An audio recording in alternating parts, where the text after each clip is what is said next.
ನಿಮ್ಮ ಅಕ್ಕಪಕ್ಕ ಮನೆಯವರು ನಿಮ್ಮನ್ನ ಐಟಮ್ ಡ್ಯಾನ್ಸರ್, ನಮ್ಮನೆ ಪಕ್ಕ ಇದ್ದಾಳಪ್ಪ, ಅಯ್ಯೋ ಐಟಮ್ ಡ್ಯಾನ್ಸರ್, ಆ ರೀತಿ ಡಿಫ್ರೆನ್ಶಿಯೇಟ್ ಮಾಡಿಲ್ವಾ? 101% ನೋಡಲ್ಲ. ಆ್ಯಂಡ್ ತುಂಬ ಎಕ್ಸ್ಟ್ರೀಮ್ಲಿ ಸಪೋರ್ಟಿವ್ ಪೀಪಲ್. ಅಂಡ್ ಎಷ್ಟೋ ಜನ ಹೆಣ್ಮಕ್ಳು ಅನ್ಕೋತಿರ್ತಾರಲ್ವಾ, ಏನಪ್ಪ ಇಷ್ಟು ಎಕ್ಸ್ಪೋಸ್ ಮಾಡ್ತಾರೆ, ನನ್ನ ಗಂಡ ಬೇರೆ ಮನೇಲಿ ಇರ್ತಾರೆ, ಹೋಗ್ತಾರೆ ಬರ್ತಾರೆ, ಶೂಟಿಂಗ್ ಬೇರೆ. ಇಲ್ಲ, ನಾರ್ಮಲ್ ಆಗಿ ನನಗೆ ಹೇಳ್ತಾರೆ ಅಲಿಶಂದು ಕೆಲಸ, ಅವಳು ಕೆಲಸ ಮಾಡ್ತಾ ಇದ್ದಾಳೆ, so it is like her career. Item songs ಮಾಡ್ತಾಳೆ, ಕ್ಯಾರೆಕ್ಟರ್ ಮಾಡ್ತಾಳೆ, anything, it is a career. ಅವರೆಲ್ಲ ತುಂಬ ಸಪೋರ್ಟಿವ್ ರಿಯಲಿ. ನಾನು ಹೇಳ್ದಲ್ವಾ ಸರ್, ಈಗ ದಿನ ಜನರಿಗೆ as you are you should tell them it's this. You okay, you not okay, you not okay. ಸುಮ್ಮನೆ ಒಂದು ಪ್ರಿಟೆಂಡ್ ಮಾಡ್ಕೊಂಡು ಲೈಫನ್ನು ಲೀಡ್ ಮಾಡೋದು, that doesn't make any sense. So ಡೈರೆಕ್ಟಾಗಿ ಇದ್ದರೆ people, it will be easy ಅವ್ರಿಗೆ ಬಿಲೀವ್ ಮಾಡೋಕ್ಕೆ. ನಿಮಗೆ ಸುಮ್ಮನೆ ನೀವು ಪ್ರಿಟೆಂಡ್ ಮಾಡ್ತಾ ಇದ್ದರೆ ನೀವು ಒಂದು ಬ್ಲಫ್ ಲೈಫಲ್ಲಿ ಇರ್ತಾ ಇದ್ದೀರಾ, ಪ್ಲಸ್ ಬೇರೆಯವರಿಗೆ ಆಲ್ಸೋ ನೀವು ಅವ್ರಿಗೆ ಮೋಸ ಮಾಡಿದಂಗೆ ಆಗುತ್ತೆ. It is not necessary. So ಅದಕ್ಕೆ ನನ್ನ ನೇಬರ್ಸ್ ಎಲ್ಲ ತುಂಬ ಖುಷಿಯಾಗಿದ್ದಾರೆ. She is very frank enough. ಅವಳು ಮುಚ್ಚುಮರೆ ಏನಿಡಲ್ಲ. ಶಿ ಈಸ್ ಅವಳು ನಂಬೋದು. ಅಂದರೆ ನೀವು ಹೇಳಿದ್ರಿ ಒಂದು ಕಡೆ, ಅವ್ರ ಗಂಡಂದ್ರಿಗೂ ಕೂಡ ನನ್ನ ಐಟಮ್ ಸಾಂಗ್ನ ನೋಡಿದ್ದೀರಾ ಅಂತ ತೋರಿಸ್ತಾರೆ ಅವ್ರು ಹೆಂಡ್ತಿದ್ದೀರೋ ಅಂತ. ಹೌದು, ಅದು ನಿಜ. ಮೋಸ್ಟ್ ಆಫ್ ಟೈಮ್ ಅವ್ರು ಏನು ಮಾಡ್ತಾರೆ, ಅವ್ರು ತೋರಿಸ್ತಾರೆ, ನೋಡು ಅಲಿಶಾ ಬಂದು ಪರ್ಫಾರ್ಮೆನ್ಸ್ ನೋಡೋದು. That is way.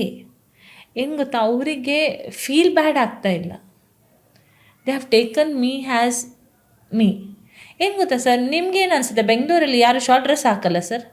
ಎಲ್ಲರೂ ಹಾಕ್ತಾರಮ್ಮ. ಓಕೆ, ಯಾರು ಎಕ್ಸ್ಪೋಸಿಂಗ್ ಮಾಡಲ್ಲ ಬೆಂಗಳೂರಲ್ಲಿ? ಎಲ್ಲರೂ ಮಾಡ್ತಾರೆ. ಹಾಂ, ಈಗ ನಾವು ಇಲ್ಲಿ ಈ ದೇಶದಲ್ಲಿ, let it be in India also, ಎಷ್ಟು ಜನ ಹಾಕಲ್ಲ ಅಂತ, ಎಷ್ಟು ಜನ ಹಾಕ್ತಾರಂತ we can stop them award sir? ಇಲ್ಲ, ಆಗಲ್ಲಲ್ವಾ?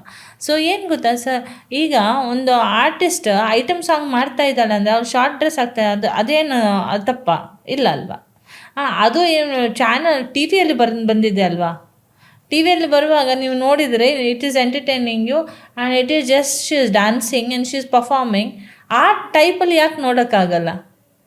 ಯಾಕೆ ಓನ್ಲಿ ಶಾರ್ಟ್ ಡ್ರೆಸ್ ಹಾಕ್ತಾ ಇದ್ದಾಳೆ, ಅವಳು ಹೀಗೆ ಬಿಚ್ತಾ ಇದ್ದಾಳೆ, ಅವಳು ಹಿಂಗೆ ತೋರಿಸ್ತಾ ಇದ್ದಾಳೆ, ಅದು ನೋಡಬೇಕು? Why not dance? ಅದನ್ನು ನೋಡಿ ಕ್ಯಾರೆಕ್ಟರ್ ಡಿಸೈಡ್ ಮಾಡ್ತಾರಲ್ಲ ಅಂತ. ನಾರ್ಮಲ್ ಆಗಿ ಕ್ಯಾರೆಕ್ಟರ್ ಒಬ್ಬರದ್ದು ಡ್ರೆಸ್ ನೋಡ್ಕೊಂಡು ಡಿಸೈಡ್ ಮಾಡುವಂಥದ್ದು ಕ್ಯಾರೆಕ್ಟರೇ ಅಲ್ವಾ ಸರ್? ಕ್ಯಾರೆಕ್ಟರ್ ಯಾವಾಗ ಡಿಸೈಡ್ ಮಾಡಬೇಕು? ಒಂದು ವ್ಯಕ್ತಿತ್ವನ ನೋಡಿಬಿಟ್ಟು ಡಿಸೈಡ್ ಮಾಡಬೇಕು. ಒಂದು ಪರ್ಸನ್ದು ಕ್ಯಾರೆಕ್ಟರನ್ನು ನೋಡಿಬಿಟ್ಟು ಡಿಸೈಡ್ ಮಾಡಬೇಕು, ಅದು ವ್ಯಕ್ತಿ ಹೇಗೆ ಅಂತ. ನಾಳೆ ಏನೋ ಒಂದು ಟೋಟಲ್ ಆಗಿ ಸೀದಾ ಸಾದಾ ಇದ್ದು ತುಂಬ ವರ್ಸ್ಟ್ ಇದ್ದರೆ, ರಿಯಾಲಿಟಿ ಆ ಪರ್ಸನ್ ತುಂಬ ವರ್ಸ್ಟ್ ಆಗಿದ್ದರೆ ಮತ್ತೆ ನೋಡಿ. ನನ್ನ ಅಂದಾಜಲ್ಲಿ ಏನು ಗೊತ್ತಾ ಸರ್, ನೀವೇನು ಕೆಲಸ ಮಾಡ್ತಾ ಇದ್ರೆ also it is all they, but ಲೈಫಲ್ಲಿ ಫಸ್ಟ್ ಇಂಪಾರ್ಟೆಂಟ್ ನೀವು ಏನು ಒಳ್ಳೇದು ಮಾಡ್ತಾ ಇದ್ದೀರಾ ಲೈಫಲ್ಲಿ. ನಿಮ್ಗೆ ಒಳ್ಳೇದು ಮಾಡೋಕ್ಕಾಗೋದಿಲ್ಲ ಆದರೆ ಸೈಲೆಂಟಾಗಿ ಇರ್ಬೋದಲ್ವ? ಅಷ್ಟೊಂದು ಮಾಡಿ, ಈ ಕಡೆ ಸೇರಬೇಡಿ ಆ ಕಡೆ ಸೇರಬೇಕು, ತೊಂದರೆ ಇಲ್ಲ, ಮತ್ತು ಸೈಲೆಂಟಾಗಿರಿ. It is not necessary that every time it is necessary like just telling. It's not necessary. Positive ಆಗಿ ಇರೋಕ್ಕೆ ಯೋಚನೆ ಮಾಡಿ ಅಲ್ಲ. Take people has they are, be happy with them. ಒಂದು ಒಳ್ಳೆ ಮಾತಾಡಿ ಅವ್ರ ಹತ್ರ. ನಾನು ಹೇಳ್ತಾ ಇಲ್ಲ ಕಿ okay fine we should mislead people. Mislead ಮಾಡಬೇಡಿ. ವಾಟ್ ಎವರ್ ಯು ಆರ್ ಅಷ್ಟೇ. ಈಗ ನೋಡಿ, ಶಾರ್ಟ್ ಡ್ರೆಸ್ ಹಾಕ್ಕೊಂಡು ಯಾರ್ದೋ ವ್ಯಕ್ತಿತ್ವ ಇಲ್ಲದೆ ಅವ್ರ ಕ್ಯಾರೆಕ್ಟರ್ ಜಡ್ಜ್ ಮಾಡೋಕ್ಕಾಗಲ್ಲ. According to me, I feel like that.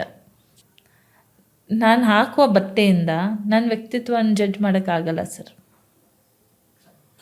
ನಿಮ್ಗೆ ಯಾವತ್ತಾದರೂ ಫ್ಯಾಂಡಮ್ ಮೂಮೆಂಟ್ ಅಂತ ಸಿಕ್ಕಿದೆಯಾ? ಅಂದರೆ ಫಸ್ಟ್ ಟೈಮ್ ಲೈಫಲ್ಲಿ ಯಾರೂ ನನ್ನ ಗುರುತಿಸ್ತಿರ್ಲಿಲ್ಲ, ಯಾರೋ ಒಬ್ಬ ಬಂದು, ಮೇಡಮ್ ನೀವು ಆ ಸಿನಿಮಾದಲ್ಲಿ ಮಾಡಿದಿರಲ್ವಾ, ಒಂದು ಸೆಲ್ಫಿ ತಗೊಳ್ಳ ಮೇಡಮ್? ಹೌದು, ನಾನು ಲಾಸ್ಟ್ ಟೈಮ್ ಒಂದು ಹೋಮ್ ಸೆಂಟರ್ಗೆ ಹೋಗಿದ್ದೆ and I was buying something for my home. So ಆವಾಗ ಒಬ್ಬರು ಅಲ್ಲಿ ಇರುವಂಥ ಸೇಲ್ಸ್ ಪರ್ಸನ್ ಅವ್ರು ನನ್ನ ಹತ್ರ ಜಸ್ಟ್ ಹೇಳಿದ್ರು, ನೀವು ಆ ಗಜಕೇಸರಲ್ಲಿ ಮಾಡಿದಿರಲ್ಲ, ನಾವು ನಿಮ್ಗೆ ನೋಡಿದೆ ಮೇಡಮ್, ನಾನು ನಿಮ್ಮ ಕ್ಯಾರೆಕ್ಟರನ್ನು ಹೇಳಲ್ಲ ಮೇಡಮ್, ನಾನು ನಿಮ್ಮ ಡೈಲಾಗನ್ನು ಹೇಳಲ್ಲ madam. This is the way ಈ ಟೋಲ್ಡ್, ರಿಯಾಲಿಟಿ ಹೇಳಬೇಕಿದ್ರೆ ನನಗೆ ಅದರದ್ದು ಡೈಲಾಗ್ ಫುಲ್ಲಾಗಿ ಬ್ಯಾಡ್ ಬರ್ತಾ ಇಲ್ಲ, ಬಟ್ ಆ ವ್ಯಕ್ತಿಗೆ ಬರ್ತಾ ಇದೆ ಅಂದರೆ that is the best thing. So that was my so called as wonderful moment. ನಾನು ಎಕ್ಸ್ಪೆಕ್ಟೇ ಮಾಡಿಲ್ಲ ಹೀಗೆ ಆಗುತ್ತೆ ಅಂತ. And not only that, some time ತುಂಬ ಜನ, ತುಂಬ ಟೆಕ್ನಿಷಿಯನ್ಸ್ ಎಲ್ಲ ಹೇಳ್ತಾರೆ ಕಿ ನಿಮ್ಮದು ಸಾಂಗ್ ಬಂದಿದೆ ಎಡಿಟಿಂಗ್ ಟೈಮಲ್ಲಿ and all the thing. So there are lot of people ಗುರ್ತ ತಗೊತಾರೆ, okay fine, they recognise me and all the thing.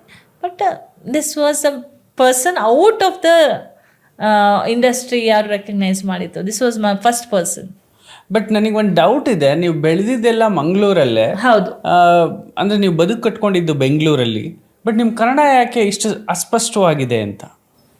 ಏನು ಗೊತ್ತಾ ಸರ್, ನಾನು ಎಲ್ಲ ಲ್ಯಾಂಗ್ವೇಜ್ ಕಲಿತು ಹೋಗ್ಬಿಟ್ಟು ನನಗೆ ನಾನು ಯಾವುದೋ ಲ್ಯಾಂಗ್ವೇಜಲ್ಲಿ ಪರ್ಫೆಕ್ಟ್ ಆಗಿಲ್ಲ. ಎಲ್ಲ ಅರ್ಧಂಬರ್ಧ ಬರೋದು ನನಗೆ ಲ್ಯಾಂಗ್ವೇಜಸ್, ಇದೇ ಫ್ಯಾಕ್ಟು. ಇವನ್ ಕನ್ನಡ ಆಲ್ಸೋ, ನಾನು ಮಂಗಳೂರು ಹೋದರೆ ಅವ್ರು ಅಂತಾರೆ ನೀನು ಬ್ಯಾಂಗ್ಳೂರು ಕನ್ನಡ ಮಾತಾಡ್ತಾ ಇದೆಯಲ್ವಾ ಅಂತ. ನಾನು ಬ್ಯಾಂಗ್ಳೂರಲ್ಲಿದ್ದರೆ ನೀನು ಮಂಗಳೂರು ಕನ್ನಡ ಮಾತಾಡ್ತಾ ಇದೆಯಾ ಅಂದರೆ ನಾನು ಯಾವುದು ಕನ್ನಡನೇ ಸರಿಯಾಗಿ ಮಾತಾಡ್ತಾ ಇಲ್ಲ. I understand sir. ಮತ್ತು ಅದು ಅಲ್ಲ, ನಾನು ಇವನ್ ಯಾವುದು ಬೇರೆ ಲ್ಯಾಂಗ್ವೇಜಲ್ಲಿ ಸರಿಯಾಗಿ ಮಾತಾಡಲ್ಲ, ಎಲ್ಲ ಅರ್ಧಂಬರ್ಧೇ ಮಾತಾಡೋದು. ಆ ಅರ್ಧಂಬರ್ಧಲ್ಲೇ ನನ್ನ ಜೀವನ ನಡೀತಾ ಇರೋದು ನಿಜ ಹೇಳ್ಬೇಕಿದ್ರೆ. ಅರ್ಧಂಬರ್ಧ ಎಷ್ಟು ಲ್ಯಾಂಗ್ವೇಜ್ಗಳು ಮಾತಾಡ್ತೀರಾ? ಈಗ ಅರೌಂಡ್ 11 ಲ್ಯಾಂಗ್ವೇಜಸ್ ಮಾತಾಡ್ತಾ ಇದ್ದೀನಿ. ಸೊ 11 ಲ್ಯಾಂಗ್ವೇಜಸ್, 10 ರೂಪಾಯಿ ನೋಟ್ಗಿಂತ ಜಾಸ್ತಿ ಆಗೋಯ್ತಲ್ಲ, ಪ್ಲಸ್ ಒಂದು ಹೇಳಿ ಯಾವೆಲ್ಲ ಲ್ಯಾಂಗ್ವೇಜಸ್? ಕನ್ನಡ, ತಮಿಳ್, ತೆಲುಗು, ಮಲಯಾಳಂ, ಇಂಗ್ಲೀಷ್, ಹಿಂದಿ, ಕೊಂಕಣಿ, ಮರಾಠಿ, ಉರ್ದು, ತುಳು ಮಾತಾಡ್ತೀನಿ. ಆ್ಯಂಡ್ ಒನ್ ಮೋರ್ ಲ್ಯಾಂಗ್ವೇಜ್ ದೇಖಾನಿ. Okay, Muslims. ಹೌದು. ಈ ಆಲಿಶಾ ಮುಸ್ಲಿಮ್ಸ್ ಇದೆ, ಈ ಆಂಧ್ರದೇ ಕ್ರಿಶ್ಚಿಯನ್ ಇದೆ, ಏನಿದು ಆಲಿಶಾ ಆಂಧ್ರದೇ? ನಂದು ಹೆಸರು ಇತ್ತು ಮೆಲೆಸಾ ಅಂದ್ರಾದೆ. ಆ್ಯಂಡ್ ಇಂಡಸ್ಟ್ರಿ ಬಂದಮೇಲೆ after 1 or 2 movies of mine ನಾನು ಈಸಿ ಹೆಸರು ಆಗಬೇಕು ಅಂತ ಆಲಿಶಾ ಅಂತ ಇಟ್ಟೆ. So this was a name kept by myself. I like this name call Alisha. So ನಾನು ಅಂದ್ಕೊಂಡೆ ಓಕೆ ಫೈನ್. ಸೊ ಇದೇ ನಂದು ರೆಕಗ್ನೈಸ್ ಆಗಿಬಿಡ್ತು. ಓಕೆ. ಸೊ ನೀವು ಫೈನಲ್ ಆಗಿ ಏನಾದರೂ ನಿಮ್ಮ ಕೆರಿಯರ್ನ ಕಂಪ್ಲೀಟಾಗಿ ಅನಲೈಸ್ ಮಾಡಿ, ಇಲ್ಲ ನಾನೊಂದು ಸೊಸೈಟಿಗೆ ಮೆಸೇಜ್ ಓರಿಯೆಂಟೆಡ್ ಏನಾದರೂ ಕೊಡಬೇಕು ಅಂತ ಒಂಥರ ಇನ್ಸ್ಪಿರೇಷನ್ ಆಗಿ ಬೇರೆ ಬೇರೆ ಲೈಫ್ನ ಬೇರೆ ಬೇರೆ ಆಯಾಮಗಳನ್ನ ನೋಡ್ಕೊಂಬಂದಿದ್ದೀರಾ, ನೀವು ಏನು ಹೇಳಕ್ಕೆ ಬಯಸ್ತೀರಾ? ನೋಡಿ, ನಾನು ಮೇ ಬಿ ನಿಮ್ಮ ಅಷ್ಟು ಎಕ್ಸ್ಪೀರಿಯೆನ್ಸ್ ಎಲ್ಲ ಇಲ್ಲ. ಮೇ ಬಿ ನನ್ನ ನೋಡುವವರು ಮೇ ಬಿ ಡಿಫ್ರೆಂಟ್ ಏಜ್ ಅವರು ಇರ್ಬೋದು, ಅವರಿಗೆ ಡಿಫ್ರೆಂಟ್ ಎಕ್ಸ್ಪೀರಿಯೆನ್ಸ್ ಇರ್ಬೋದು ಲೈಫಲ್ಲಿ. ನಾನು ಯಾರಿಗೆ ಜಡ್ಜ್ ಮಾಡೋಕ್ಕಾಗಲ್ಲ, ಇಲ್ಲಾಂದರೆ ಅವರಿಗೆ ನಾನು ಸಜೆಸ್ಟ್ ಮಾಡೋಕ್ಕೆ ಸಹ ಆಗಲ್ಲ.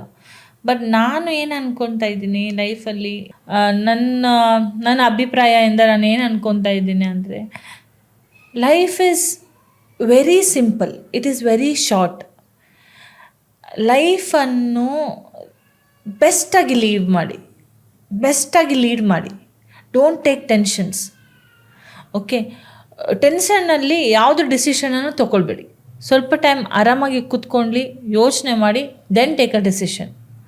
ಈಗ ದಿನ there are so many suicides happening, so many, I read in the newspapers, ಚಾನಲ್ಸಲ್ಲಿ ಎಲ್ಲ ನೋಡ್ತಾ ಇದ್ದೀನಿ, so many suicides happening, so many unnecessary cases happening, so many things are happening in life.